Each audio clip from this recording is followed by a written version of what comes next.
watch this word. Please hear me. This is something I see so often in the church and even in my own life. When you're looking for something, you will find it. But what you find isn't always what you're looking for. Sometimes you can want something so bad that you convince yourself that God said you can have it. See, desire can imitate the voice of God if the heart is not surrendered. We know in Jeremiah chapter 17 that the heart is deceitful. In Proverbs chapter 3, it tells us to trust in the Lord with all our heart and lean not on our own understanding, but in all our ways acknowledge Him, and He will make our path straight. See, we got to get to a point before we make decisions. We ask ourselves, did God really approve of this? Is this really God's will for my life? 1 John chapter 4, it tells us to test the spirits to see whether something is from God. Does this glorify the Lord? Does this bring you closer to God? Does it deny Christ in any way? Does it position your flesh or your spirit? Family, hear me. We must think twice as much as we act. Hear me. We must examine our hearts daily. Did God send this, or did I just go looking for it? See, someone who is desperate enough will find something to satisfy their desire, even if it wasn't what God originally had planned for them.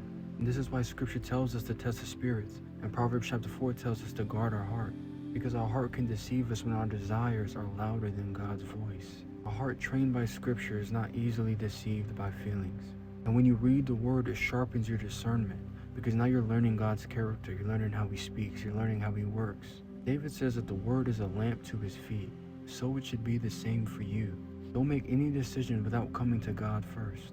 And don't ever try to do anything on your own, because you do not know what you think that you know. And a man led by his heart only deceives himself. How many of us have went the wrong way because we went where we wanted to go? How many of us have done the wrong thing because we did what we wanted to do? We must live a surrendered life, a life completely yielded to the Lord. Have a heart positioned and aligned with His will and His plan for your life. Pay attention.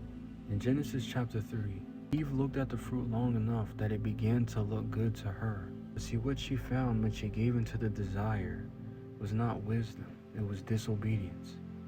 Sometimes we go looking for validation and we find people who tell us exactly what we want to hear.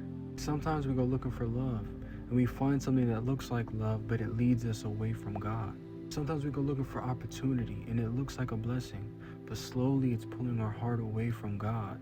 This is why you must be in the Scripture, because the Scripture will sharpen your discernment. This is why you must bring every desire before the Lord. Not everything that you find is from God. Just because a door opened doesn't mean that God opened it. Just because something looks good or sounds good doesn't mean that it's good for your soul. Not everything that you find is a blessing. Sometimes it's a test of your discernment.